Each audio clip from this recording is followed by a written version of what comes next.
ગુજરાત રાજ્યના ત્રિભેટ આવેલા ઐતિહાસિક માનગઢ ધામ ખાતે આસ્થાના રંગો સાથે ધૂળેટીની ઉજવણી. મહીસાગર જિલ્લાના માનગઢ ધામ ખાતે શિક્ષણ મંત્રી શ્રી ડોક્ટર કુબેરભાઈ ડિંડોરે ઉજવી ધૂળેટી. આજુબાજુના વિસ્તારના સ્થાનિક લોકો સાથે માનગઢ હિલ ખાતે કુબેર ડિંડોર ભક્તિ સાથે રંગે રંગાયા.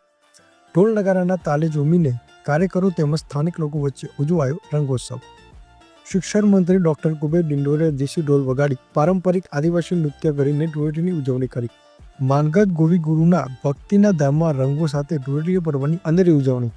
ખોટા ધૂળોની હોલિકા દહનમાં આહુતિ આપી નવા સંકલ્પો અને વિચારો સાથે વિકાસની રાહ તરફ આગળ વધીએ. શિક્ષણ મંત્રી શ્રી કુબેર ડિંડોર.